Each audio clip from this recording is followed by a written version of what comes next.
Hello, Star Power Club. This is Aaron Chadbourne, your interviewer today for this very special edition of Stars Revisited.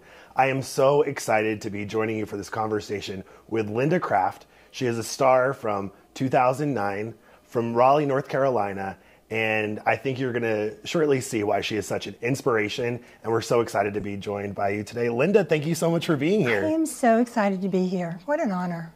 Well, you are such an inspiration, and I am so excited for everyone who may not have heard of you before or seen your interview originally to learn more about kind of your career, the journey that you have kind of cut. For people who aren't familiar with you, tell me a little bit about your real estate journey. So I began in 1985, which means I'm really, really old. And lots of things have changed. And towards the late 90s, I was always a trendsetter. Towards the late 90s, I had a pretty big brand. I was one of the first people to get a website, lindacraft.com. Started building a team with assistants. Had a nice business. And then 2003 rolled around, and I got invited to Star Power.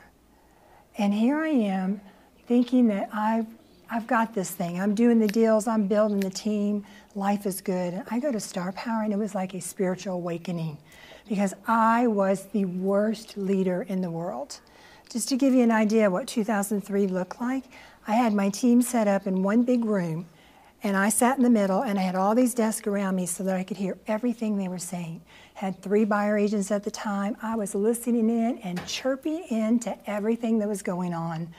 And I offered my opinions, even without them asking if they wanted it or not. And, I go to Star Power in 2003, and I learn that I need systems. I don't need to change or correct my people. I need to change and correct and improve my systems. And I'd love to say that I came back from Star Power in 2003 and instantly had a transformation and stopped controlling and micromanaging and all those things that I did for so many years. But it definitely was a catalyst. And the other thing that happened that was really huge, besides just seeing how much I had to learn, is I bought a moving truck. And one of the first breakout sessions that I went to, Joellen Nash was teaching about how to zero-base your marketing. And I'm like, what? How do you do that? So I ended up buying a truck, putting ads on the back, bought a second truck in 2004, because they were, they come with their problems, like where to park them, etc. But it was amazing advertising, and I learned so much from Star Power. That conference, I bought everything. I bought the monthly letters and CDs back then from the stars. I bought the marketing book, the scripts and dialogues, and I came home and I was on fire. And I sent my 3 buyer agents to a university. They came back just believing so much in scripts, and they loved the firing line, where you would line them up and do the script off.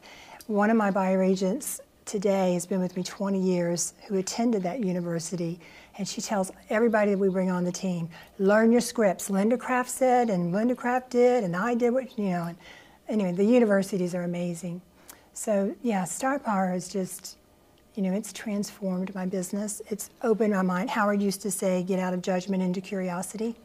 I was into judgment before I got to Star Power. And it's been great. So back then, you had buyer agents. Mm-hmm. What does your team look like now? What's the structure and what's your role? Yes, well, my team is, actually before I answer that, can I tell you something else? Sure, of course. Because my team is so different from the person I described in 2003. In 2007, I went to one of the university courses, and it was on the listing specialist course, which I highly recommend. And one of my teammates always says that if you're not early, you're late. So I arrived early, and some of the stars were gathered around talking, and you could tell it was a pretty serious conversation. And they shared that one of the stars that had a big team that was doing a lot of business passed away. And within 2 weeks, her entire team had scattered. And so I came back home from that conference, and I stood in front of my team, and we were still in an office where I could hear a lot that was going on, but I did have a private door and was still wasn't very pretty, but anyway, I was getting better. I was growing.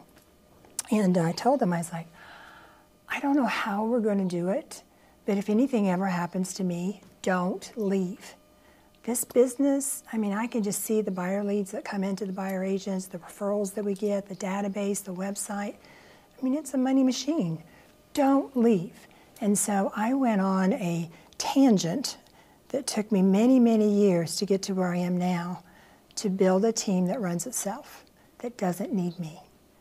And first thing I did in 2007 is I took my cell phone off of everything, and I took one of my buyer agents and made her a part-time listing partner. I still did all the listings. I'd been out of buyer production for a while, but I still did all the listings, so that was a great transformation, just to bring on a listing partner. And you know, it was hard to first let go of buyers, and when people were building their team, it was hard for me. I felt like I started to talk to every one of them and then pass it over, or somehow I was going to say something magical that when that sign call came in that they would want to do business with us, and they couldn't do that. So, you know, it was just all this mind shift for myself. But I had that down. That was running so well. The systems were great, and buyer agents were doing great. So I'm like, I've got to let go of listings. And then this is 2007. 2008, we moved into a new building. I bought a commercial building and a very busy street in Raleigh, so I could park my moving trucks, get great visibility, and we had offices with doors. That was kind of nice. So I'm growing up, and the closing manager was upstairs, and I was, you know, doing a little bit better. Buyer agents were doing their thing.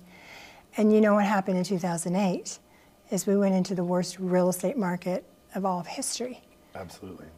And if it hadn't been for Star Power, I'm not sure that I would have survived, because I went to a Star Power meeting, and Star Power had brought in Alex Sharfin, who had created a program called CDPE, and I learned how to do short sales.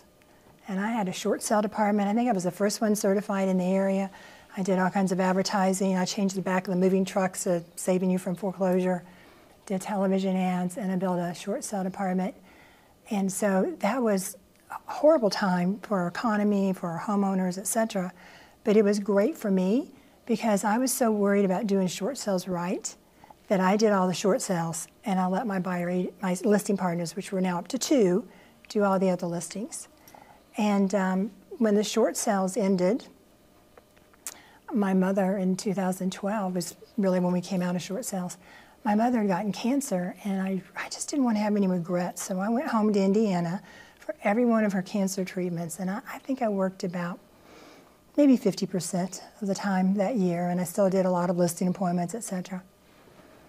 But when I got to the end of 2012, my team had done such an amazing job. I mean, if I get out of the way, they step up. You know, they rise up. They're amazing. They never needed me to chirp all over and give them my opinion. You know, letting go of them and just watching them grow, it's been fabulous. But anyway, I came out of production and just started trusting. And we had the Carolina Hurricanes contract at the time.